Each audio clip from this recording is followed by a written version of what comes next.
We're here. It's Epworth. Things are happening. We had a couple meals. We had a scavenger hunt. Some of your life group leaders have really surprised you this year. Some have really disappointed you this year. Things are happening, and it's Epworth. And Epworth is one of my favorite places. I remember just like being in middle school and like coming to Epworth for the first time, and it was just like something clicked for me in my faith, and it was real all of a sudden. It wasn't just like a bunch of stuff that people had talked about before.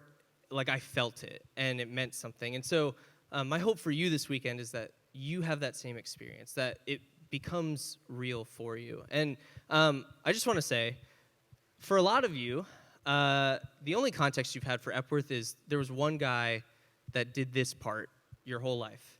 And I also recognize that is a little bit weird and a little bit sad. I feel that, and I want to just recognize, for some of you, you feel that. But I'm also so humbled and so excited that I get to be a part of Epworth in this way this year. And I'm really excited for what God has to say to you guys and the things that he wants to share with you, and for you to learn about yourselves and for you to learn about him. And so I'm really excited. This is my 15th Epworth, which is like, some of you are not even 15 years old yet, which is like really weird to think about. My first Epworth was in 2009. I was in 6th grade, and when I think about 6th grade Jacob, I sweat a lot because that version of me was really disappointing and like cringy, embarrassed. Denise is laughing in the back because she knows. But like, I look back and I was like, what was wrong with me? And what was wrong with me is I had no idea who I was or what I was doing. Like, I was like sand in the wind. You know when you're on the beach and like sand is hitting you in the face and it hurts really bad because it's being blown around? Like sand, when wind blows, just goes wherever the wind does because there's nothing holding it down. That's what my whole like 6th through most of college years was just wherever my friends went, wherever culture went, wherever like people's like opinions of me went, that's where I went. And so I've had like numerous embarrassing haircuts because my friends were like, oh, Justin Bieber as a 16-year-old has like this cool swoop in his hair. Let's all do that. And I was like, yeah, me too, but my hair doesn't grow like that, so it looked like an afro that wrapped all the way around my head, so that was gross. And then I would change my clothing style frequently. I remember in middle school, I don't like jeans at all. Like, I don't know what it is, but like, it's just a texture thing, I guess, for me. Like, I don't like the way jeans feel. So like, knowing that about me now, this will be even weirder. In middle school, all of a sudden, like, Abercrombie and Fitch and Hollister were, like, the thing that everyone was wearing. And so I was like, Mom, buy me these skinny jeans that barely go on over my legs. And also this dark blue t-shirt with neon green letters on it that say Hollister, because that's fashion, I guess. But that's, like, I didn't like that, but my friends were wearing it, and so I wore it. And then, like, I liked fishing and I liked video games, but like I really liked those things because my friends liked those things, and like I got into them, but not nearly as much as them. And then when I had free time and I wasn't hanging out with them, I wouldn't choose those things necessarily. And so it was like just this wild ride. And then, then I discovered that like you can date people, and then when you date people, like sometimes you kiss, and like that was like, I was like, oh my gosh, wait, what? That happens. And I was like, I want to do that because I watched all my other friends. For some reason in 7th grade, that was like the year where everyone was like, hey, we're dating now. And I was like, I didn't go to that seminar. I didn't know that we started dating now. And so my whole identity became like, I need a girlfriend. And then like when I got one, I was like, okay, now my whole identity is keep this girlfriend and do whatever that means. And then like so many stupid relationships, and not the people, but just the situations, and like choices that I made, all because I had no idea who I was. And I had no idea what I was supposed to do with my life. If you had asked middle school Jacob, like, what do you want to be when you grow up? I would have like just stared at you and been like, I don't know. And they're like, yeah, but like, what are you interested in? Like, what are you good at? And I'd be like, you're asking me questions I don't know the answer to. And they'd be like, okay, but like for real, like what are your gifts? Like what comes naturally to you? And I'd be like, I'm bad at everything. I don't know. And like that wasn't true, but like that's how I viewed myself. If you asked me, describe yourself, what are you good at? I would say 3 negative things about me, and I'd say I don't know. I'm not good at anything. And like that's just where I was. And so really until 5-ish years ago, that was probably the phase of life that I was in. I just had no clue who I was, what I was doing, what my value was, what my purpose was. It was all lost to me. And I was just desperately hoping that someone would show it to me. And that's why we're talking about identity this weekend. That's why, for you guys, this is so important. You're in the time of your life right now where who you are and what you're supposed to do with the rest of your life is like the burning questions. Every decision you make is in pursuit of answering one of those questions. You're trying to figure out who likes you because you want to know what your value is and who's going to help you define who you are. You want to know what you're good at, and you want opportunities to show that you're good at those things because you're trying to figure out what you're going to do for the rest of your life. And for some reason, like our bodies just decide like in the worst times of our lives, in high school and middle school, that's when we're supposed to figure that out, and that's when like that's going to be solidified for years to come. Like high school and middle school is already like such a stressful and confusing time. And then to try and answer questions like this just makes it so complicated. And so my hope for us this weekend is that we would figure out what identity is. We would figure out what it is, why it matters, and where our identity is supposed to be placed. Because if we can figure that out, if we can get on the same page, and if we can move in that direction, then everything changes. Because we will no longer aimlessly be looking over here, and then when that doesn't pan out, we'll like run over here and try and figure out what's going on, and then we'll like look somewhere else, and then that's not satisfying enough, and it's just like this cycle, and it's exhausting, and like we go through it constantly. And some of you, like just in this little intro, have already been like, that's like my whole life. Like I just keep trying to be someone that I'm not, and I don't realize it until it's too late, and then it feels like I can't change, and then it feels like when I try and change, that's still not enough, and it's just this cycle. And so this weekend, my hope for you guys and my prayer for you guys is that we would find what our true identity is. And so to start, like 5 years ago, I realized that my identity wasn't a relationship, it wasn't a status or a title, it wasn't like my achievements, it wasn't like who I knew or the things that I had done that were I considered failures and flaws about me. None of that defined me. They contributed to my personality and they, helped build my story, but they weren't me. They were parts, but they weren't me. And in order for us to discover who we are, we need to know what identity is in the first place. Like, what are we talking about? And so this is the definition that I want to share with you. Identity is defined as the fact of being who or what a person is. The fact of being who or what a person is. It's not an opinion. It's not what somebody thinks about you. It's not what you think about you. It's a fact. That means we can find it and we can point to it, and it is true. You could also say this: identity speaks to both value and purpose. Identity speaks to both your value and your purpose.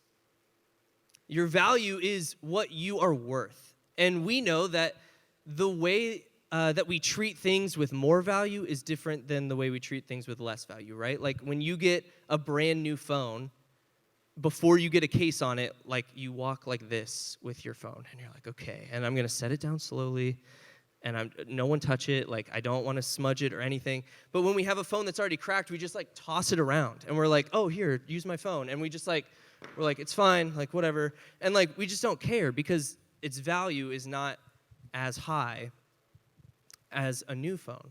And so you understanding what your value is changes not just the way that you treat yourself, but the way that you let other people treat you, the way that you let like life happen to you. Like value is so important, and if you can discover what your value is, it changes the way you live. And then same thing with purpose. Your purpose is like what you're supposed to do. It's the direction you're supposed to go, and without purpose, like what do? We just walk around aimlessly. And so with purpose, we have a clear direction and goal to work toward. And so then things that don't matter, we're not concerned with those things. They don't take up our time. They don't take up our energy. They don't stress us out. They don't bring us anxiety because they're not what's important. They have nothing to do with our purpose, so they stay over there, and we keep moving this way. And so identity solves two problems. When we understand our true identity, it helps recontextualize our value, and it gives us our purpose.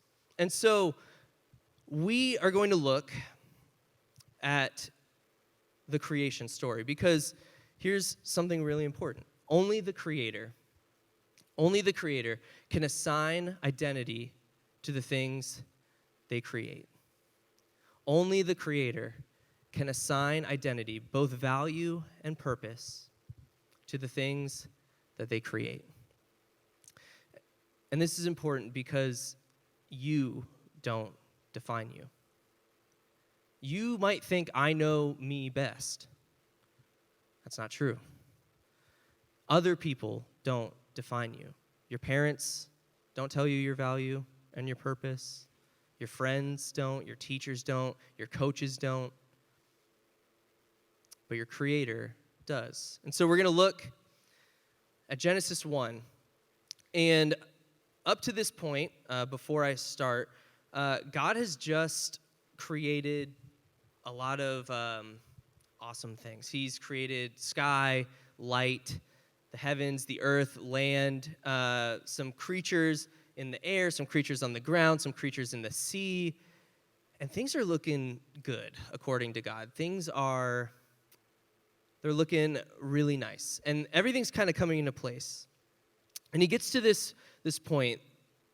It's the sixth day. And he's already created all of these good things. And he says, let us make mankind in our image, in our likeness, so that they may rule over the fish in the sea and the birds in the sky, it's really hard to turn the page with this Band-Aid on my thumb, over the livestock and all of the wild animals, and over all the creatures that move along the ground. So God created mankind in his own image. In the image of God, he created them. Male and female, he created them. God blessed them and said to them, be fruitful and increase in number, fill the earth and subdue it, rule over the fish and the birds and every living creature that moves along the ground. Then God said, I give you every seed-bearing plant on the face of the whole earth, and everything that bears fruit with seed in it, they will be yours for food. To all the beasts of the earth, and all the birds in the sky, and all the creatures that move along the ground, everything that has breath in it, I give every green plant for food. And it was so. God saw what he had made, and it was very good. And there was evening, and there was morning, the sixth day. Now, this passage is super important for identity, but it doesn't necessarily look like it on the surface. The amount of times, I believe it's 4 times in this passage, that it states, in God's image, we were created. In God's image. So the fact that that is repeated so many times makes it important. And I think a lot of the times, especially, like, I know this was true for me, when we hear made in God's image, we think physical representation. Like, we look like God, right? But if you could just do me a favor real quick, if you look around the room and you look at the people near you, that gets really confusing really quick, because which one of us does God look like? Or does he look like all of us put together? Or is it just saying, like, God has, like, the physical features that we have, like he has a head and ears and eyes, nose, mouth, arms, legs, shoulders, knees and toes, and a butt? Like, is that what that means? Does God, like, look like this? But again, that's confusing because, like, I don't know about you, but when I picture God, it's not necessarily human, and it feels like that's really limiting. So what is this image referring to? Well, in verse 26 and 27, he says, let us create man in our image, in our likeness, so that, and that so that is really important, because that so that connects why we're being created to what we're being created for.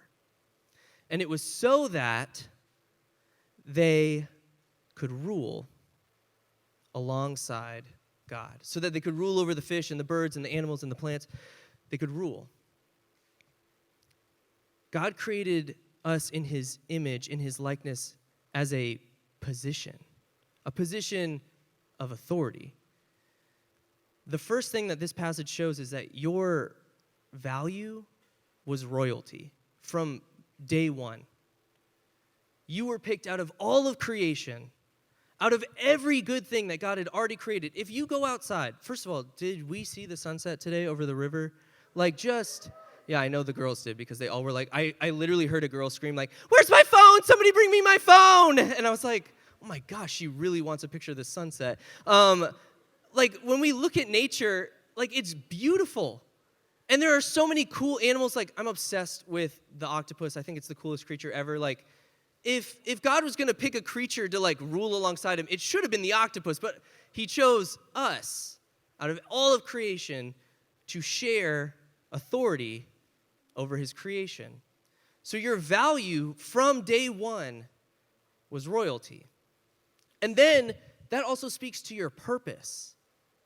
Your purpose was not just to be here on earth and figure it out for yourself and just do whatever you want. You were given an authority to steward, to do well with all that God had created, because God created everything and wanted to sustain it and wanted it to be fruitful and wanted it to be bountiful so that so many people could enjoy it. And he brought us alongside to do it with him. See, you were created to be a reflection of the God who loves his creation. You were created to be a reflection, the image of a God who loves his creation. This is why, every commandment and rule that God gives is based on, how we treat other people. God isn't just, sitting up there making arbitrary rules. He made all these rules because he wanted his creation to love the rest of his creation the way that he loved his creation. This is why he sent Jesus, because we needed a reminder of what our value and purpose was. We were supposed to be, we were created to be the reflection of a God who loves his creation. You were created to rule alongside God. And that, to God, was considered very good. Everything about creation up to that point was just good. But this, day 6, where humanity comes into the picture, where God has an image, a reflection of his own heart, value, and purpose, that was very good. See, the problem is, not every creation is used for its intended purpose, right? You guys know Play-Doh, right? Play-Doh, it's fun to play with, but not to eat. Comes in many different colors. It smells like it should be delicious, but if you've ever tasted it, it's weird for some reason. I don't know. But fun fact, Play-Doh, while being in every kindergarten and preschool and home across America and probably various other countries, was not actually created to be a child's toy. It was created to be wallpaper remover. I don't know where the disconnect happened, and I'm sure it got refined along the way to be the Play-Doh we know today, but when it was created, the thing that we know as Play-Doh was originally being created to help remove wallpaper. But it's not being used for that anymore. Bubble wrap. We all know bubble wrap. Fun to pop, but not to eat. Bubble wrap was actually not made to pack expensive vases into boxes when you moved across the country. It also wasn't created as an anxiety relief toy for a lot of people. It was created, and I promise not all of these are wallpaper related, but it was created to be wallpaper. And that's a really random thing that I learned the other day, and I was like, how? Who's putting this on their wall? And I don't know, but it wasn't created to be a packing tool. It was created to be wallpaper. And then Listerine, the mouthwash. Some of us use that instead of brushing our teeth, and we think it does the same thing, but that's a different sermon. That was actually created it was created to be a chemical cleaner for something. Oh man, I cannot remember off the top of my head. But it was not supposed to go in your mouth, I'll tell you that much. And now it was not wallpaper, I promise. That was the one thing that was supposed to be different. But now it's being used to make our breath smell good. And it wasn't originally created for that. And just like those creations, we don't always live for the purpose that we were created for. And we don't always live into the value that we were created with. I don't know how much money Play-Doh would have made if they had stayed a wallpaper remover. I don't know many people with wallpaper nowadays, but they have a different value now, and they have a different purpose. And in a similar way, the way that many of us live our lives is not the intended purpose or the intended value. In fact, this happened because of sin. When sin came, it broke 4 relationships. It broke relationship between us and God, and that's the one that we hear most about. It broke our relationship between us and others, so the people around us. It broke our relationship with us and the rest of God's creation, like nature and things like that. But it also broke our relationship with ourselves. When sin entered the world, in Genesis 3, 2 chapters after God said, "This is very good," our purpose and value was distorted because of sin. And so, now, we have a value problem. Some of us have no idea how valuable we are and the worth that we carry. And even more of us are wandering through life, hoping that something points us to our purpose and our future, and that we have some sort of goal to work to that's actually going to fulfill us in life. Sin broke our original value and purpose. And it also changed the way that we treated the people around us. And so we were no longer loving God's creation the way that we were created to do, whether that was the people around us or the earth that we were given. It changed. It became about us only, about us trying to figure out if we could do this without God. That was the original sin, Adam and Eve. They were trying to figure out, can we do this without God? Can we rule? Can we take the position that God had given us and the value he had given us and use it without God? Can we do this alone? And very quickly, they found out they couldn't. And I think for us, we've been putting our identity in all these things that don't sustain us and don't fulfill us and leave us empty and broken because we're trying to figure out if we can define us and if we can do this without God. And you can't. You can't. Because only the Creator can assign your value and purpose. You will never be able to find it on your own. And you'll never be able to live into it without him. He wanted to do it with us.